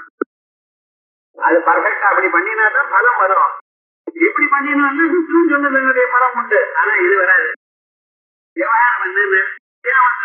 கர்மாக்களை பண்ணிட்டு இருக்கலாம் அதே போலயே அதை விட்டு விட்டோம் என்ன பண்ணிட்டு இருக்கோம் வேற ஏதோ பண்றோம் காசு நிறைய இருக்குன்னு சொல்லி கிளவுட் சேவிங் ஆரம்பிச்சுட்டான் ஏன்னா மேகங்களானது வருஷத்தை ஒழியும்படி இவன் பண்றானா உன்னுடைய மனசு இருக்கு உன்னுடைய புத்தி கொஞ்சம் தான் வேலை செய்யும் ஆனா உங்களுடைய புத்தியை படைச்சதான பரமாத்மா இருக்காரு அவர் நினைச்சா தானே நடக்கும் கிளவுட் சீடிங் நடக்கிறதா ஒரு தினம் என்னடா 75 லட்சமா ஒரு நாளைக்கு பண்றதுக்கு ஆந்திரால பண்ணிட்டு இருக்கா என்னடா வெறுமனே ஒரு 4-5 நிமிஷம் பேஞ்சது அவ்வளவுதான் கிருஷ்ணர் பணம் என்ன பண்றது தெரியல ஆனா விவகாரம் என்ன பண்ணணும் நம்ம காரியரியாக ஒண்ணு பண்ணணும் காவேரி யாகம் பண்ணினா சத்தியமா மழை பெய்யும். இந்த யாகம் பண்ணும் பொழுது ஜனங்கள்லாம் கருப்பு வேஷ்டிய கட்டணும். என்ன சார் இப்படி சொல்லிட்டு இருக்க? காவேரி யாகத்துல எல்லாருமே ருத்துக்கள்லாம் கருப்பு வேஷ்டியில இருக்கணும். லோஹிதோஷ்ணேஷா பிரகரந்தே சொல்லுது. தலைக்கு மேல சிவப்பான முண்டாச கட்டிட்டு சுத்தணும். ஏங்க அந்த யாகம் அப்படி பண்ணணும்னு இருக்கு. காரிகரி வாக்கியத்துல வாக்கிய அத்தியன சமயத்துல அந்த யாகத்தை அந்த மந்திரங்கள்லாம் படிக்கிற பத்தில அப்ப என்ன பண்ணணும்? ஹோமோ போஜனம். தைத்தரிய சாக்கையில காரிகரி யாகத்தை அத்தியனம் பண்ணும் பொழுது பூமி போஜனம் சொல்லி அப்படின்னு எல்லை இல்லாமல் வெறுந்தரையில உட்கார்ந்து சாப்பிடணும்னு சொல்லியிருக்கு. இப்படி சில கிராமாந்தரத்துல பார்த்தோம்னா குழந்தை இல்லைங்கிறதுக்காக இப்படி பண்றது வழக்கம் இன்னைக்கு உண்டு. ஆனா அவனுக்கு பலம் வருது சார். நம்ம எப்போ நினைச்சுட்டு இருக்கோம் இதெல்லாம் அந்த சுத்த நம்பிக்கை அப்படிங்கிறான். அது அர்த்தம் ஒண்ணும் இல்லை இப்படிங்கிறான். அப்படி இல்ல, அதுக்கு ஏதோ ஒரு விஷயம் இருக்கு நமக்கு தெரியல. அதே மாதிரி அக்னிஹோத்திரம் அத்தியனம் பண்ற காலத்துல உபாத்தியாயனுக்கு குளத்துல இருந்து தீர்த்தத்தை கொண்டு வந்து கொடுக்கணும்னு இருக்கு. உதகும்பம் அப்படின்னு அதை பண்ணிட்டு தான் அக்னிசயனம் அத்தியனம் பண்ணணும் இருக்கு. தைத்தரிய சாக்கையில எண்ணிக்கும். அதே போலயே முண்டபோபனிடத்தை அத்தியனம் பண்ணும் பொழுது விதிவத்தியம் தலையில நெருப்பு சட்டியை வச்சுட்டு அத்தியனம் பண்ணணும்னு இருக்கு. இப்ப இது போல தர்ம விசேஷங்கள் இருக்கிற இடத்துல அது வேற யாகம், இது வேற யாகம். தர்ம விசேஷம் இருக்கிற இடத்துல படிக்கிறது வேற. நான் முண்டகத்தை அத்தியனம் பண்ணும் பொழுது பண்ண வேண்டியது இல்லை. ஏன்னா ருக்வேதிகளா இருக்கிறவ அதை படிக்கிறப்ப வேண்டாம். ஆனா அதர்வ வேதியா இருந்து கொண்டு முண்டக அத்தியனம் பண்ணும் பொழுது அவன் பிரசாதைய அத்தியனம் பண்ணும் பொழுது இவைகள்லாம் நியமம்னு வச்சுட்டு இருக்கான். அது வேற இது வேற ஆறுதோ இல்லையோ. அதே மாதிரியே நம்ம உபனிஷத்துலயும் இந்த அத்திய தர்ம விசேஷங்கள் முண்டக உபனிஷத்துல இருக்க. ஆகையால் இது வேற அது வேற சார். அது ஒண்ணு. இன்னொன்னு சொல்றான், ஒரு 5 யாகங்கள் சொல்லிருக்கு. சமிதோ எஜதே, தனோன பாதம் எஜதே, இடோ எஜதே, பரிஹிர் எஜதே, சுவாகாரம் எஜதே அப்படின்னு 5 தரம் படிச்சிருக்கு. எஜதி எஜதி எஜதி எஜதி எஜதின்னு 5 தரம் படிச்சிருக்கோம் இல்லையோ. ஆகையில் இது 5 யாகங்கள் தனித்தனி சார் அப்படிங்கிறான். அதே போலயே மைத்ரேய பிராமணம் ஒரு இடத்துல படிச்சிருக்கு. அதே வேற 2வது தரம் மறுபடியும் படிச்சிருக்கு சார். ஆகையால் இது வேற அது வேறட்டான். என்ன சொல்ல போறேன்? நானும் அனாவசியமா பேசல. பூர்வமீமாசையில தீர்மானம் பண்ணியிருக்கா. வேதாந்தமும் பூர்வமீமாசையில இருக்கிற நியாயங்களை வச்சுட்டானே நீங்களும் சொல்லிட்டு இருக்கு. அங்க எப்படியோ அதே மாதிரி. ஏன்னா வேதத்துக்குன்னா அத்தியனம் வியாக்கியானம் சொல்லிட்டு இருக்கு. வேதத்துக்கு இப்படித்தான் அர்த்தம் பண்ணணும் என்று அவ தீர்மானம் பண்ணியிருக்க. ஆகையால் இப்படி எல்லாம். அதே போல சில உபனிஷத்துல ஓங்காரமே வேதகம் சர்வம் சத்யோப வியாக்கியானம் அப்படின்னு ஆரம்பிச்சு ஓங்காரம் தான் எல்லாத்துக்கும் ரொம்ப சிறந்தது, எங்கும் வியாபித்திருக்கிறது ஓங்காரம் அப்படின்னு சாந்தோக்கியோபனிடத்தை முடிக்கிறது. ஆனா தைத்தரியோபனிடத்துல இது கடோபனிடத்துல ஓங்காரத்தை சொல்லி நிறுத்தி பிடிச்சு சார். அதை பத்தி விஸ்தாரமா பேசலையே. ஆகையால் அந்த ஓங்காரம் வேற இந்த ஓங்காரம் வேற. என்ன சொல்ல போறேன் நீங்க? இப்படி பூர்வமீமாசையில இருக்கக்கூடியதான சாகாந்தராதிகரணத்துல இருக்கக்கூடியதான நியாயங்களை எல்லாம் சஞ்சாரம் பண்ணி அந்தந்த உபநிஷத்தில் இருக்கக்கூடியதான வேதாந்த வாக்கியங்கள் வெவ்வேறு. ஆகையால் அவாவா அந்தந்த உபநிஷத்துல உங்க உபநிஷத்துல என்ன இருக்கோ அதை மட்டும்தான் நீங்க சொல்லணும். இன்னொரு உபநிஷத்துல இருக்கிறத நீங்க பார்க்க வேண்டியதான தேவையில்லை. உபாசனம் இப்படித்தான் பண்ணணும். உபநிடத்துல எது இருக்கோ அப்படி பண்ணுங்க உபாசனம் அப்படின்னு தீர்மானம் ஆயிடுது. அப்ப வியாசாச்சாரியா சொல்றாரு சர்வ வேதாந்த பிரத்யம் சோதனாத்ய விசேஷாத். எவ்வளவு விசேஷம் இருக்கு. நாம எப்படி உபாசனம் பண்றது இதை தெரிஞ்சுக்கணும். கர்மாக்கள்லயே சந்தியாவந்தனம் பண்றேன். அதே போல எதிர்வேதத்துல இருக்கிற மந்திரங்கள் தான் உங்க சந்தியாவந்தனத்துல வர்றதுன்னு இல்ல. ருக்வேதத்துல இருக்கிற மந்திரமும் சிலது வரும். அது என்ன சார் அந்த மந்திரம் நான் எடுத்துக்கூடாது அப்படின்னு சொல்லப்படாது. விவகாரம் என்ன அதையும் சேர்த்துக்கணும். அதே மாதிரிதான் உங்க வேதத்துல என்ன சொல்லி இருக்கோ அதையும் எடுத்துக்கணும். அனுத்தம் அந்நியதோகிராக்கியம் இது சொல்லலைன்னா இன்னொரு இடத்துல இருக்கிறத நம்ம சேர்த்துக்கணும். எல்லா உபநிஷத்திலையும் சொன்னது ஒரே அபிப்பிராயம். எல்லா உபநிஷத்திலும் எதற்காகத்தார் வந்தது? ஒரு மனிதன் இப்பிறவியில எப்படியாவது மோட்சத்தை அடையணும் எனக்கூடியதான ஒரே நோக்கத்தோட வந்திருக்கு. சிலது விட்டு போயிருக்கலாம், சிலது வேற விதமாக இருக்கலாம். ஆகையால் நம்ம எல்லாவற்றையும் சேர்த்துத்தான் சொல்லணும் அப்படின்னு. அப்படி உபாசனம் பண்ணணும்ங்கிறது தீர்மானமா இருக்கு. இங்க இந்த கம்யூனிகேஷன் ஒண்ணு இருக்கு பார்த்தீங்களா, அதுலயே ப்ராப்ளம் இருக்கு. நாம் ஒருவருக்கு நம் மனசுல இருக்கக்கூடியதான எண்ணங்களை இன்னொருத்தருடைய மனசுக்கு வருவதற்காக நாம் பேசுகிறோம். நாம் எதற்காக பேசுறோம்? என் மனசுல இருக்கிற எண்ணம் உங்க மனசு வரணுங்கிறதுக்காகத்தானே பேசுறோம். அந்த பேசும் பொழுது ஒரு மாதிரி பேச மாட்டோம். ஒரு சமயத்துல ஒரு மாதிரி, ஒரு சமயத்துல ஒரு மாதிரி. என்ன பண்றது? இந்த தன்னுடைய விவாகத்தை பத்தி 2-3 இடத்துல சொல்லியிருக்க. அனுசூயா அம்மா கிட்ட போய் சொல்லியிருக்க. அந்த அம்மா கேட்டிருக்க, பழைகள் ஸ்திரீகள் கல்யாணம் எப்படி நடந்தது, என்ன எப்படி ஆச்சு, இப்படி எல்லாம் தனியா வேற என்ன பேசுறதுன்னு வெறும் உட்கார்ந்து எதை பேசுறது, கல்யாணம் எப்படி நடந்ததுமா, அப்ப நான் வர முடியல, என்ன ஏது அப்படின்னு கேட்டுட்டு இருக்க. அப்ப ராமன் வந்தார், வெளில உடைச்சார். அதுக்கப்புறம் என்ன ஆச்சு, கல்யாணம் பண்ணிக்கு வந்து எங்க அப்பா கிட்ட சொல்லணும்னு. அப்பா கிட்ட சொல்லி அவ பரிமண்ண அப்புறம் வரணும், அப்பதான் கல்யாணம் பண்ணி போயிருந்தார். இங்க அனுசூய அம்மா கிட்ட சொல்லப்ப இதெல்லாம் சொல்லவே இல்லை. ராமன் வந்தார், வெளில உடைச்சார், சரியாச்சு, கல்யாணம்னு ஆயிட்டு போயிட்டார். இந்த நடுவில் இருக்க பெரிய சங்கதியெல்லாம் விட்டு விட்டுறேன்னார். அது தேவையில்லைன்னு விட்டாங்க. இந்த மாதிரி இது இப்ப சொல்ல வேண்டியதில்லை அப்படின்னு விட்டாச்சு. அதே போலயே நாம என்ன பண்ணிட்டு இருக்கோம், எந்த விஷயத்தையும் எப்ப யார்கிட்ட பேசுறோமோ அப்ப அவளுக்கு எது தேவையோ அந்த அம்சம் மட்டும் தான் சொல்றோம். அதிகமாக பேசுறது இல்ல. இந்த லோகத்தில் நீங்களே பார்த்துட்டு இருக்கேன். அதே போலயே ஒரு உபநிஷத்து ஒரு நோக்கத்தோட சொல்லும் பொழுது அந்த அம்சத்தை சொல்லி விட்டுடுது. ஆனா அதுல நடத்த கொள்ள வேண்டியதான விட ஏதாவது வேற என்னோடத்துல இருந்தா அது சேர்த்துக்கணும்.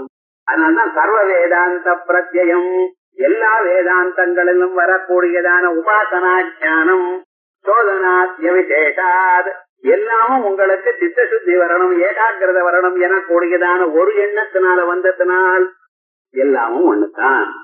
இப்ப என்ன தீர்மானம் பண்ணா, சாந்தோக்கியத்துல சொன்னதான பஞ்சாக்கன வித்யை, பிருகதாரண்யத்துல சொன்ன பஞ்சாக்கன வித்யை ஒண்ணுதான். எல்லா உபநிஷத்தையும் சொல்லக்கூடியதான ஓங்கார உபாசனம் ஒண்ணுதான். சாந்தோக்கியத்துல சொன்னதான வைஸ்வானர விஜயம், முண்டகோபநிஷத்துல சொன்னதான அக்னி மூர்த்தேவா இப்படி சொன்னதான ஒரு வைஸ்வானர விஜயம், பிரதானத்துல சொன்னதான வைஸ்வானர விஜயம் ரெண்டும் ஒண்ணுதான். சாந்தோக்கியத்துல சொன்ன தஹர விஜயம், மற்ற கௌஷிக சொன்ன விஜயம் எல்லாம் ஒண்ணுதான். இப்படிங்கிறது ஒண்ணுன்னு தீர்மானம் பண்ணி, இங்க இல்லாத குணங்கள் அங்க இருந்தால் அதை நம்ம சேர்த்துக்கணும். எந்தெந்த உபாசனை என்ன சேர்த்துக்கணும்ங்கிறது தனியா 33 அதிகரணங்கள் தனித்தனியா தீர்மானம் பண்ணியிருக்கார் 3ஆம் அத்தியாயம் 3ஆம் பாதத்தை. ஆனா அதுக்கு இன்ட்ரோடக்ஷனாக இப்ப அப்படி இந்த ஒரு அதிகரணத்தை சொல்லியிருக்க. அப்படி ஒரே ஒரு அதிகரணத்துல தனித்தனியா இருந்தாலும் வேதம் எப்படியானது ஜுகுயாத் அப்படின்னு எத்தனை சாக்கையில சொன்னாலும் ஹோமம் பண்ணுங்கோ ஹோமம் பண்ணுங்கோன்னு சொல்றது. ஹோமம் பண்றதுன்னு என்ன சார் அர்த்தம்? யாகம் பண்றதுன்னு என்ன அர்த்தம்? தேவதோ தேசேன திரவிய தியாக யாக, இது இந்த தேவதைக்குன்னு எடுத்து கொடுக்கறது பாருங்க, பிரிச்சு வைக்கிறல, அதுக்கு யாகம்னு பேரு. அக்னோ பிரக்ஷேப ஹோம, அக்னியில போடுறதுக்கு ஹோமம்னு பேரு. யாகம்ங்கிறது எல்லா இடத்துலயும் அக்னியில போடணும்னு நிர்பந்தம் இல்ல. இதெல்லாம் பரியகிருதம் பாத்ரீக வதமுத்ருஜே, இது மீமாசையில பூந்து பார்த்தா தான் தெரியும். இந்த பசுமாடு இருக்க காளை எல்லாம் இருக்கு பத்தில, அது பத்னீவ தேவதைக்கு கொடுக்கணும். அது என்ன பண்ணோம்னு அக்னிக்கு 3 தடவை சுத்தி விட்டு அதை விட்டுருங்க. கிராமாந்தரம் கோயில் மாடுப்பா, அதுக்கு கழுத்துல ஒரு இரும்பு நேரம் ஒண்ணு பண்ணி வச்சிருப்பா, இது கோயில் மாடுன்னு. அதை அடிக்கப்படாதுன்னு வச்சுருப்பா. அது பாட்டுக்கு அது இஷ்டமா அது பேசிட்டு போ அப்படின்னு இருக்கோம் இல்லையா? இது என்ன, இது வேதத்துல இருக்கு. சத்தியக்கு நிக்கிறதம் பாத்ரீவ தமுத்ருஜே அப்படின்னு. ஆகையால் அது தேவதைக்குன்னு எடுத்து கொடுத்து வச்சா யாகம்னு பேர், அது அக்னியில போட்டா ஹோமம்னு பேர். இதுல சின்ன வித்தியாசங்கள். அதே மாதிரி எப்படி ஜுகுயாத்தன்னு சொல்றதோ அதே விதமாக இங்க ஒரு இடத்துல உபாசீதா சக்ரதம் கொருவேதா சொல்ற பாருங்க. உபனிஷத்துல சக்ரதம் கொருவேதா ஆத்மேத்ய ஓபாசீதா இப்படின்னு இருக்கிற இடங்கள் எல்லாவற்றையும் ஒரு மாதிரி சொல்லி இருக்கிறதுனால, ஒரு பலத்துக்காக சொல்லி இருக்கிறதுனால பிரயோஜனம் ஒண்ணுத்தானே. ஜேஷ்டஞ்ச சிரேஷ்டஞ்ச ஏவம் வேதா, பிராணன் தான் நம்ம சரீரத்துக்குள்ள மிக சிறந்தவர், மிக உயர்ந்தவர். என்ன தருது? மூத்தவர் உயர்ந்தவர்னு 2 சொல்றது. அது எப்படின்னு, அதுவா என்னைக்கு அம்மா சரீரத்துல வீரியோத்வேகமாச்சோ அன்னியில இருந்தே பிராணன் வேலை செய்ய ஆரம்பிச்சிடுது. கண்ணு காது மூக்கு நாக்கெல்லாம் 5வது மாசம் தான் வேலை செய்ய ஆரம்பிச்சது. குழந்தையாவது 5வது மாசம் தான் இந்த சரீரத்துக்குள்ள ஒரு பிண்ட ரூபத்தை அடைஞ்சு கை கால கண்ணு வந்து அப்பதான் வேலை செய்ய ஆரம்பிச்சது. ஆனா முதல் கணத்துல இருந்தே பிராணன் வேலை செய்யறது. யார் சார் சீனியர்? பிராணன் தான். ஜேஷ்டா. சில பேர் மூத்தவனா இருக்கலாம், ஆனா மண்டுவா இருக்கலாம். அதுல இருக்கிற பாதியர் பார்த்திருக்கலாம் இல்லையா? பெரிய குழந்தை சாதாரணமா இருப்பான், 2வது வயதுல சுட்டியா இருப்பான். அப்படி இவர்லாமே பிராணன் ஜேஷ்டன்னு சொன்னீங்க, ஆனா சிரேஷ்டனாகவும் எப்படி இருக்க முடியும் அப்படிங்கிறதுக்கு என்ன? அப்படியா? அவர் சிரேஷ்டன்ங்கிறதுக்கு ஒரு கதை சொல்லுது. இந்த புலன்கள்லாம் என்ன பண்ணிட்டான், நான் தான் வசதின்னு நினைச்சுட்டு சார். கண்ணு நினைச்சதான் இந்த உலகத்துல இந்த சரீரத்துல நான் இல்லைன்னா இந்த வாழ்க்கையே சீரழிஞ்சு விடும். கண்ணு இல்லைன்னு ரோட கிராஸ் பண்ண முடியுமா? இன்னும் தெய்வம் தான் வேண்டி இருக்க. ஆகையால் கண்ணு தான் சார் எல்லாத்தோட வசதி, ஆகையால நான் தான் கிரேட் அப்படின்னு சொல்லித்தான் கண்ணு. அதுக்கப்புறம் காது சொல்லித்தான் நான் வேலை செய்யலைன்னு.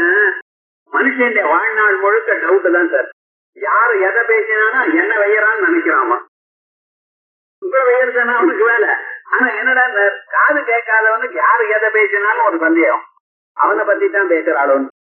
ஆகையால் காதுதான் ரொம்ப முக்கியம் அப்படின்னு. கண்ணு காது இருக்கட்டும் சார். மனுஷனுக்கு கால் இல்லைன்னா அவன் வாழ்க்கை எப்படி இருக்கும்? எங்கேயும் போனா 1க்கு 2க்கு போறது கூட கால் இல்லைன்னா எப்படி இன்னொரு நாட வேண்டி இருக்கு? கால் தான் முக்கியம், நான் தான் முக்கியம் அப்படின்னு தான் காது. 2 கையும் இல்லாத போனா அவன் என்ன சார் எப்படி சார் சாப்பிடுவான்? இன்னொருத்த ஊட்டி விட்டு தானே. ஆனா கை தான் சார் முக்கியம். இப்படி ஒவ்வொரு சரீரத்தில் இருக்கிற ஒவ்வொரு பகுதியும் என்ன சொல்லிட்டா நான் தான் வசதி அப்படி கர்வத்தோட இருந்தது. எல்லாமும் பிரஜாபதிட்ட போச்சோம். ஐயா சொல்லுங்க சுவாமி, யார வசதி எனக்கு தெரியல. என்ன இது என்ன ஒவ்வொருத்தனுடைய ஃபீல்டு தனித்தனியா இருக்கு. ஒரே ஃபீல்டா இருந்தா ஒரு காம்படிஷன் வைக்கலாம், ரன்னிங் ரேஸ் வைக்கலாம். கண்ணு இப்ப ஓடுமா, காது ஓடுமா? கால் தான் ஓடும். எந்த ஃபீல்டு வச்சா அதாவது தன் விஷயத்துல இருக்கே தவிர இன்னொரு விஷயத்துல அதுக்கு தெரியவே தெரியல. பார்த்து அந்த பிரஜாபதிட்ட போச்சான். சொல்லுங்க, நீங்களே தீர்மானம் பண்ணி சொல்லுங்க யாரு வசதின்னு. அவர் பார்த்தாரு. ஒருத்தருக்கு சொன்னா இன்னொருத்தர் கோபம் வரும். இதுல வம்பா இருக்க, ஊர் வம்பு நாம விலை கொடுத்து வாங்கணுமா? வேண்டாம் போ. என்ன சொன்ன, உங்க சரீரத்துலதான் நீங்க இருக்க. ஒவ்வொருத்தரும் இந்த சரீரத்தை விட்டு ஒரு 1 இயர் வெளியில போயிட்டு அப்புறம் வாங்க. அப்புறம் கேட்டு பாருங்க நான் இல்லாத சமயத்துல உங்க வாழ்க்கை எப்படி இருந்ததுன்னு. யாரு போனா இந்த சரீரம் அதுக்கப்புறம் பிரயோஜனம் இல்லாம போறதோ ஒண்ணும் பண்ண முடியாது, அவாதான் சார் இம்பார்ட்டன்ட் அப்படின்ட்டு. இந்த கண்ணு அவசரம் கொடுக்க போ சொல்லிட்டேன். முதல்ல நான் போறேன். என்ன பண்றது, யாரோ பை சான்ஸ் தானே போகணும். கண்ணு இந்த சரீரத்தை விட்டு 1 வருஷம் போயிடுத்து. ஒரே இருட்டு அடைஞ்சு போச்சு உலகம் எல்லாம். 1 வருஷம் ஆச்சு. அப்புறம் மறுபடியும் கண்ணு தோண ஆரம்பிச்சது. அவன் மற்ற புலன்கள்ல கேட்டதான் நான் போனேனே, அப்புறம் உங்க வாழ்க்கையெல்லாம் எப்படி இருந்தது அது சொல்லித்தான். போன முதல் 2-3 நாள் தான் கஷ்டமா இருந்தது. அதுக்கு எல்லோரும் எங்களுக்கு ஹெல்ப் பண்ணினா வாழ்க்கை போயிட்டு இருக்கு. இப்ப வழக்கம் ஆயிடுது, நீ பார்க்காத போனாலும் பரவாயில்ல. இப்ப என்ன போச்சு, ஏன்னா டிவியில ஒரு ப்ரோக்ராமும் நன்னா இல்ல சார், எல்லா ப்ரோக்ராமும் ஒரே மாதிரி இருக்கு, என்ன பிரயோஜனமே இல்லவா அப்படின்னு கண்ணு பார்த்துருது. அவ்வளவுதான், லாபம் இல்ல. காது போயிடுதான் 1 வருஷம். அதுக்கப்புறம் வந்தது. எப்படி இருந்ததுன்னு முதல்லதான் கொஞ்சம் கஷ்டமா இருந்தது. இப்ப யாரு வச்சாலும் நம்ம கேட்கலன்னு கவலையே இல்லை பொங்க. இப்படி ஒவ்வொரு புலனும் முதல்ல என்ன நினைச்சது, தான் வசதி என்று நினைச்ச பிறகு 1 வருஷம் அது வேலை செய்யாத போனாலும் மனுஷனுடைய வாழ்க்கை ஏதோ விதமாக நடக்கிறது. அது இம்பார்ட்டன்ட் இல்லைன்னு கடைசியில இந்த முக்கிய பிராணம் மூச்சு காத்து இது கிளம்பணும்னு ட்ரை பண்ணிட்டான். எப்ப மூட்டையை கட்டிட்டு கிளம்ப ஆரம்பிச்சதோ எல்லா ஊழலும் அதனுடைய இடம் தவணை புரண்டு போயிடுது. ஓஹோ தெரிஞ்சுதான் இதெல்லாம். மாமின்னு நீங்க போகாதீங்க, ஏன்னா இந்த சரீரத்தை நீங்க போயிட்டேன்னா அப்ப என்ன ஆகும் தெரியுமா, அந்த வீட்டுக்கு வந்தவாலும் வீட்டுக்கு போய் ஸ்நானம் பண்ணுங்கிறான். இது என்ன வியாபாரம் தொடலையா? அந்த வீட்டுக்கு வந்து என்ன பாபிஷ்டரம் இவபவதி. இந்த சரீரத்துல இந்த பிராணம் போயிடுச்சுன்னா அவன் பேர் போடுறதுக்கு முன்னால லேட்டுன்னு போட்டு பிராக்கெட் போடுறான் சார். லேட்டுன்னு போட்ட போறாதோ அது வேற எதுக்கு இப்படி பண்றான்னு தெரியல. அந்த பிராணம் தான் மனுஷனுக்கு முக்கியம்.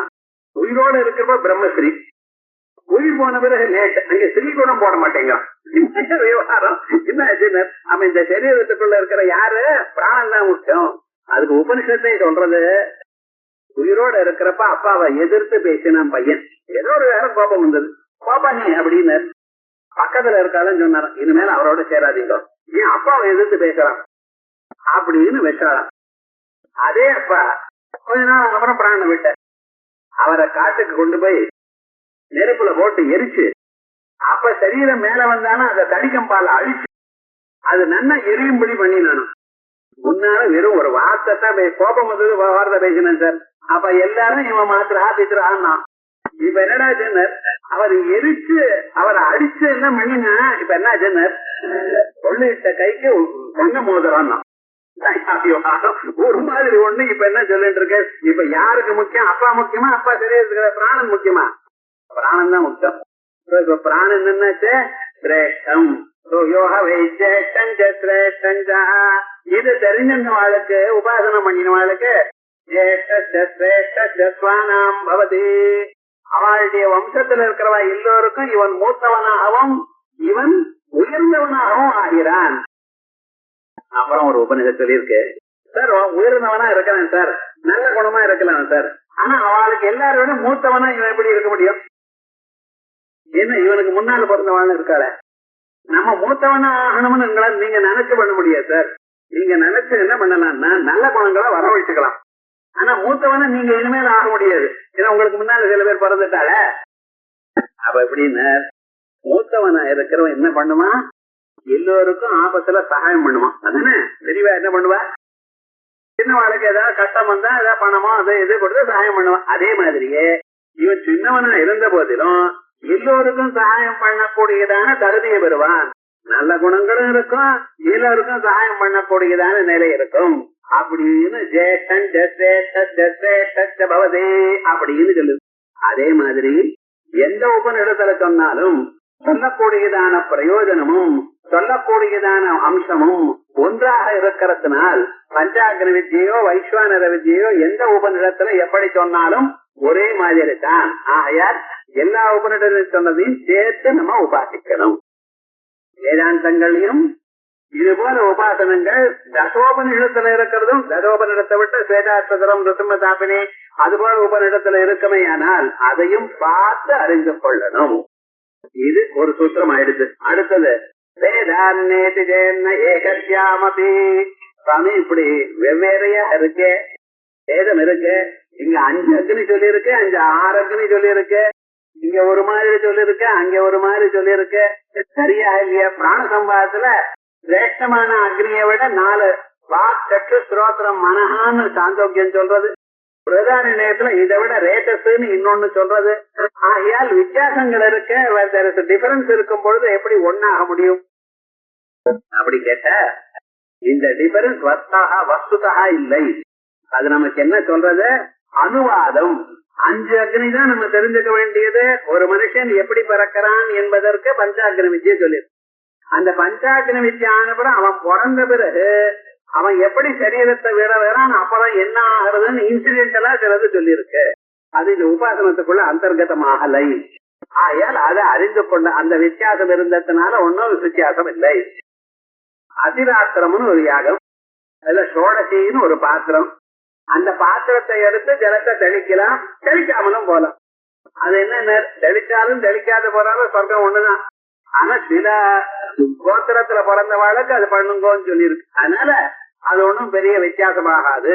அதனால இப்படின்னு சொல்லலாம் அப்படின்னு சொல்லலாம். அதனால பிரம்மத்துல இருக்க சகுண பிரம்மத்துல வித்தியாசம் இல்லை. அதற்கு பிறகு ஸ்வாத்தியாயஸ்ய ததா ஸ்நேனஹி சமாச்சாரே அதிகாராச்ச சமவஸ்த சந்நியமா. 3வது சூத்திரம். அப்படி இல்ல, நான் ஒண்ணு சொன்னேன், ஒண்ணுக்கோபனிடத்து வாசிக்கிறவாள்லாம் அதர்வ வேதிகள் தலையில நெருப்பு சட்டியை வச்சுட்டுதான் அத்தியனம் பண்ணணும்னு சொன்னேன். காரீரி யாகம் பண்ற காரீரி அத்தியனம் பண்ணும் பொழுது பூமி போதனம் பண்ணித்தான் பண்ணணும்னு சொல்லிருக்கேன். சில பேர் இப்படி பண்றா, சில பேர் அப்படி பண்ண வேண்டியது இல்லைன்னு சொல்றேன். ஆகையால் வித்தியாசம் இருக்கே சார், அது எப்படி ஒன்னாகும் அப்படின்னு கேட்டேன். சுவாமின்னா அது அப்படி இல்ல, இது சுவாத்தியாய தர்மம். சுவாத்தியாய தர்மம்னு என்ன, அத்தியனம் பண்ணும் பொழுது அதுக்கு நிபந்தனை. சில ஸ்கூல்ல, இந்த ஸ்கூல்ல படிக்கிறவா இந்த யூனிஃபார்ம் தான் பண்ணணும்னா, இப்படிதான் போடணும் வரணும்னா. இன்னொரு ஸ்கூல்ல வேற கலர் யூனிஃபார்ம் சார், அதனால அந்த படிப்பு வேற இந்த படிப்பு வேற சொல்லிவிடும். யூனிஃபார்ம்ல தானே சார் வித்தியாசம். அதை படிக்கிறதுக்கு வரக்கூடியதான டிசிப்ளின். அவன் 8 மணிக்கு ஸ்கூல்ல வச்சிருக்கா, இன்னொரு 10 மணிக்கு வச்சிருக்கா. எதுக்காக, டிராபிக் ரெகுலேஷன் சரியா வரணுங்கிறத மாத்தி வச்சுட்டு இருக்கா சார். அவ்வளவுதானே தவிர இது சுவாத்தியாய தர்மமே தவிர பிரம்ம தர்மம் இல்லை. ஆகையால் சுவாத்தியாயத்துக்கு எப்படியோ அப்படி. ஆகையால் இது வேத விரதத்தை உபதேசம் பண்ண போடுகிறதான கிரந்தம் இருக்கு, அதுக்கு சமாச்சாரம். நம்ம சாதாரண என்ன சமாச்சாரம் அப்படிங்கிற இல்லையோ, இந்த சமாச்சாரம் என்ன அர்த்தம் தெரியுமோன்னா என்ன எப்படி நடந்து கொள்ளணும் என்கிறது சமாச்சாரம். இப்ப சமாச்சாரம்னா நியூஸ்ங்கிற அபிப்பிராயத்துல நம்ம யூஸ் பண்ணிட்டு இருக்கோம். இந்த சமாச்சாரம்ங்கிற பதத்துக்கு வேத விரதத்தை சொல்லக்கூடியதான கிரந்தம்னு அர்த்தம். அந்த வேத விரதத்தை சொல்லக்கூடியதான கிரந்தத்துல சொல்லிருக்கு இப்படியெல்லாம். தேஷாமேவைதாம் பிரம்ம வித்யாம் வதேத சிரோமிருதம் விதிவத்யைஸ்து தீர்ணம். தேஷாம் அதர்வ வேதிகளுக்கு எப்படி ஏவ ஏதாம் பிரம்ம வித்யாம் இந்த பிரம்ம வித்யை வதேதா சொல்லணும். எப்படி சிரோவிரதம் விதிவத்யைஸ்து தீர்ணம். சிரோவிரதம் அந்த தலைல இதை வச்சுட்டு பண்ற வாழ்க்கைதான் சொல்லணும். அசீர்ணவிரதோ தீதே. அசீர்ணவிரதம் விரதம் இல்லாதவன் இதை அத்தியனம் பண்ணப்படாது அப்படிங்கிறது. சாதாரணமாக நம்மளும் விபூதியை வச்சுக்கிறோம். விபூதி ஐஸ்வர்ய மணிமா அதிகமட்டதா அப்படின்னு இந்த விபூதிய முகத்துல வச்சுக்கிறது ரொம்ப விசேஷம். கோமயத்தினால சொல்லப்பட்டதான விபூதி தான் வச்சுக்கணும். ஏதோ இல்ல கோமயத்தை வச்சு பண்ணி அதனால வந்ததான ஒட்டான வச்சு அதை வச்சிருந்தான அந்த விபூதி வச்சோம்னா அது என்ன ஆகும் தெரியுமோ, அதுல ரேடியேஷன் இருக்கான். அந்த ரேடியேஷன் இருக்கிறதுல கேன்சரஸ் ஐட்டம்ஸ் உள்ள இருந்தா அது அப்பப்ப போக்குறதான். கேன்சர் இவனுக்கு வராம வரத்துக்காக பண்ணி வச்சிருக்கான். நம்ம என்னமோ ஏதோங்கிறதுக்காக. ஆனா அப்படி சொன்னேன்னு வச்சுங்களேன், எனக்கெல்லாம் ஒண்ணும் கிடையாதுன்னு வச்சுக்க மாட்டேன். அந்த வியாதி தெரியாது. அது 4th ஸ்டேஜ் வந்தாதான் சிம்டம்ஸே தெரியுமா. அது என்ன பிராரப்தமோ என்ன பண்றது. அதுக்காக என்ன பண்ணிருக்கேன், முதலே விபூதி வச்சுங்கோ. அந்த விபூதி வச்சிருந்த அந்த பசும சாணல ஏற்படக்கூடியதான விபூதிக்கு அப்படி. அதே போல பசு சாணலோட சம்பந்தப்பட்டதான ஒரு பதார்த்தங்கள் இருக்கு. அது போல அத்தி மரம் இருக்கு. அந்த அத்தி மரத்தை ஹோமம் பண்ணி அந்த ஹோமம் பண்ணினதான அந்த கரியை எடுத்துன்னு அதை பூச்சின்னு அதுல வருதுங்கிறார். வைத்தியர்கள்லாம் அந்த கரியை வச்சுக்கிறாளா? எதுக்கு? எந்த கரியும் கிடையாது, அத்தி மரத்தோட பண்ணி இருக்கணும். அதுக்கு எதுக்காக வச்சுருக்கா? ஒவ்வொன்றும் ஆயுர்வேதத்துல பலன் சொல்லி இருக்க. நம்ம ஆச்சாரம்னு விட்டோம். அது ஏன்னு அந்த ஆச்சாரம் எதற்குன்னு தெரியல. எதற்காக இந்த சின்ன சின்ன ஆச்சாரங்கள் பண்ணி வச்சுட்டு இருக்கா? அது என்ன பண்றது, சரீரத்துக்குள்ள இருக்கக்கூடியதான கெட்ட நீர் அதையும் இழுத்து விடுறது. குழந்தைக்கு வயத்தை வலிச்சதுன்னு என்ன பண்ண தெரியுமா, நான் தொப்புளு சுட்டூரும் பாட்டியமா நாமக்கட்டையை அரைச்சு போடும்பா. இந்த நாமக்கட்டிக்கும் தொப்புளுக்கு என்ன சார் சம்பந்தம்? அது என்ன சொல்லுவா, அரைச்சு போடுவாங்க. 5 நிமிஷத்துல குழந்தை இருந்து விளையாட ஆரம்பிக்கிறது. என்ன சுவாமி? ஒண்ணும் இல்ல, அங்க இருக்கிற எக்ஸஸ் வாட்டர் இருக்கு பார்த்தா, அதான் இந்த நாமக்கட்டி காயும் பொழுது நீங்க ஜலத்தை விட்டுதான் போட்டிருக்கேள். ஜலத்தை விட்டு நாமக்கட்டிய குழைச்சு அது போட்டிருக்கேள். அது காயும் பொழுது இந்த ஜலம் இல்ல, உள்ள இருக்கிற ஜலத்தையும் இழுத்து விடுது. அப்படி பண்ற. அதே மாதிரி இந்த விரதங்கள்ல நமக்கு கிரந்தங்கள்ல சொல்லியிருக்கு. அது அத்தியன தர்மம். அத்தியனம் பண்ணும் பொழுது இப்படி அத்தியனம் பண்ணுங்க, இந்த டிசிப்ளினோட இருங்க. இப்போ நீங்க டிசிப்ளின் சொல்லிட்டு இருக்கிற ஸ்கூல்ல எல்லாம் சொல்லாடோ இல்லையா, நேரா போகணும், லைன் லைனா போகணும், அந்தந்த ஸ்கூல்ல இருக்கிறவா கிளாஸ்ல இருக்கிறவா இப்படி போகணும். எதற்காக சொல்லிருக்கா? மனுஷன் எப்படி வாழணும்னு பேசிக் ட்ரைனிங் இது. அதே மாதிரிதான் இந்த விரதம் சொல்லியிருக்கு. ஆயால் தவ சமாச்சாரே அதிகாராச்ச தவவச்ச தன்னியமஹா. தவங்கள் 7 ஹோமங்கள் சொல்லியிருக்க அதர்வ வேதத்துல.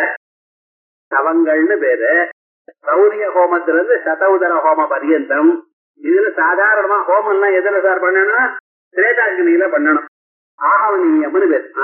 விவாகமானதுமே 6 மாசத்துக்குள்ள தாலிபாகம்னு பண்ணணும். இந்த தாலிபாகம் பண்ணின பிறகு அந்த அக்னிய 3ஆக பிரிக்கணும். அந்த 3ஆக பிரிச்ச பிறகு ஆகவனீயம்ங்கிற ஒரு அக்னி, அதுதான் ஸ்கொயரா இருக்கிற ஹோமகுண்டம். அது ரவுண்டா இருக்கிற ஹோமகுண்டம் ஒண்ணு இருக்கும், அது கார்கபத்தியம்னு பேர். கார்கபத்தியம்னு கிரகபதிக்காக இருக்கக்கூடியதான எல்லா பதார்த்தங்களும் அதுல பண்ணணும். ஆக்சுவலா ஆகவனீயத்துல பண்ணணும். அதுக்கப்புறம் ரைட் ஹேண்ட் சைட்ல அர்த்த சந்திராகாரமா ஒண்ணு இருக்கும், அதுக்கு தட்சிண அக்னின்னு பேர். இப்படி 3 அக்னிகளை வச்சுட்டு பண்ணிட்டு இருக்கணும். காலமே அந்த வந்து ராகபத்தியத்துல இருக்கிற நெருப்பை இந்த 2 கொண்டு போய் போடுவான். பண்றதுக்கு பிரணயனம்னு பேர். பிரணயம்னு லீடிங்னு. சம்ஸ்கிருதத்துல பிரணயனம்னு நெருப்பை இங்க இருந்து அங்க கொண்டு போய் போடுறது. தமிழ்நாட்டு இவ்வளவுதான் பேர். மீமாசையில நம்ம லோக்கல புரிஞ்சுட்டோம்னா ரொம்ப புரிய விட மாட்டான். என்ன சம்ஸ்கிருத பதங்கள் சொல்லி அதுக்கு வேத மந்திரம் சொல்லி அப்படி ஆயிடுவார். நல்லா புரிஞ்சுட்டோம்னா ரொம்ப ரொம்ப இன்ட்ரெஸ்டிங் சப்ஜெக்ட் அது. இந்த பிராணாயனம்னு சொல்றார். நம்ம ஆத்துல ஹோமங்கள்லாம் நடக்கிறப்ப வாத்தியார் என்ன பண்ற தெரியுமா, ஒரு ஹோமகுண்டத்தை கொண்டு வந்து ஒரு வெங்கல பானையை கொண்டாம்பா.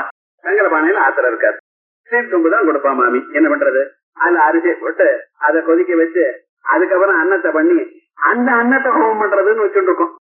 அது இங்க என்ன பண்றோம், இந்த ஹோம குண்டத்திலேயே வச்சு சில பேர் அதுல என்ன பண்ணுவாங்க, நெய் பாத்திரம் நெய் பொருள் என்ன பண்றதுன்னு அதுலயே உருகும்படி பண்ணிவிடுறாங்க முழுக்க.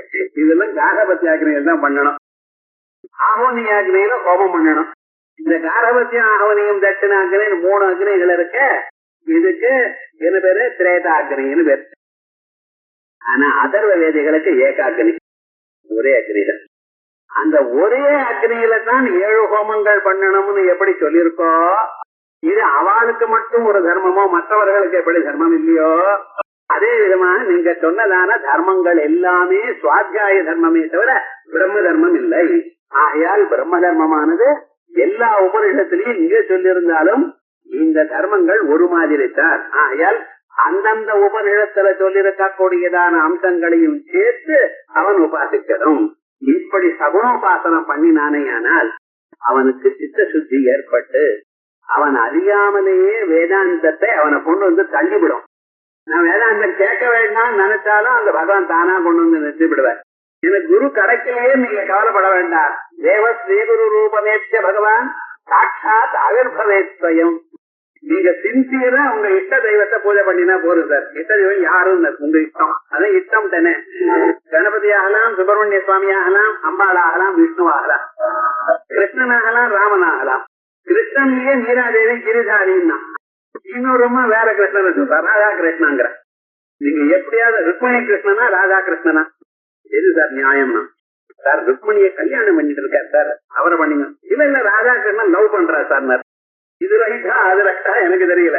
ஆனா யார எப்படி பண்ணினாலும் கடைசியில நீங்க சின்சியரா பக்தி சிரத்தையோட நீங்க உபாசனை பண்ணினீங்கன்னா, பேச்சாயி காட்டாயின்னு கிராமாந்தலுக்கு தேவதையை உபாசனை பண்ணினாலும் எல்லாம் ஒண்ணுதான், இருக்கிற சக்தி ஒண்ணுதான். ஆனா அதை நீங்க எந்த அளவுக்கு பக்தியோட உபாசனம் பண்றீங்களோ அது அந்த பக்தியோட உபாசனம் பண்ணும் பொழுது அது உங்களுக்கு ஆசான கொண்டு வந்து கொடுக்கும். அவர் சொல்லக்கூடியதான வார்த்தை உங்க மனசுல தானா பதியும். பதிஞ்சு அந்த ஆத்ம தத்துவத்தை நீங்க ஒண்ணும் பண்ண வேண்டாம், கேட்டுட்டே இருந்தா போறோம். மனநமும் நிதித்தியாசமும் தானா வரும். உங்களுக்காக மனநம் சூத்திர பாஷ்யத்துல ஆச்சாரியால் பண்ணிருக்கேன். மனநம்னு வேற என்னது, நம் மனநம் சூத்திர பாஷ்யத்தை கேட்கறதா. இன்னைக்கு 1 மணி நேரம் மனநம் பண்ணிருக்கோம், 1.5 மணி நேரம். இதுதான் மனநம். இந்த 1.5 மணி நேரம் வேதத்தை பத்தி தானே, பிரம்மத்தை பத்தி தானே பேசிட்டு இருக்கோம். இப்படிப்பட்டதான மனநங்கள் அதை பண்ணி தானா உங்க மனசு ஒரு நாளைக்கு அந்த பிரம்மன் இடத்துல தானா வந்து நிற்கும். அந்த சாட்சாத்காரம் ஏற்பட்டு இந்த பிறவையில மோட்சத்தை அடையறதுக்கு வாய்ப்பு உண்டு, அவசியம் அடைவேள் என்கிறதான் இதனுடைய பரமதாத்பரியம் என்கிறது. 3ஆம் அத்தியாயம் 3ஆம் பாதத்துல முதல் அதிகரணத்துல 3 சூத்திரங்கள்ல விசேஷமாக சொல்லியிருக்க. சூத்திர பாஷ்யத்திலே கஷ்டமான அதிகரணம் இது. சில அதிகரணங்கள் ரொம்ப கஷ்டமா, என்ன பூர்வ மீமாம்சையில் இருக்கிற விஷயங்கள் சொன்னாதான் இது அதோட அட்ஜஸ்ட் ஆகும், இல்லைன்னா என்னமோ எதிர்ப்பு. அப்படிப்பட்டதான அதிகரணத்தை பரமோபாசகராகவும் மிக சிறந்ததான ஒரு ஆத்ம தத்துவத்தை அறிந்தவராகவும் உலகத்துக்கு சகல க்ஷேமத்தையும் கொடுக்கணும் என்று தான் வாழ்க்கையில குறிக்கோளா வைத்துக் கொண்டிருந்த ஒரு மகானுடைய அவருடைய ஸ்மாரக தினத்துல சொல்லக்கூடியதான பாக்கியம் கிடைச்சது. உங்களுக்கு எல்லாம் கேட்கக்கூடியதான ஒரு வாய்ப்பும் கிடைச்சிருக்கு. எல்லோருக்கும் பகவத் அனுகிரகம் ஏற்படணும், சகல க்ஷேமங்களை ஏற்படணும் என்று சொல்லிக்கொண்டு இதோட ஹர ஹர நம பார்வதி பதயே.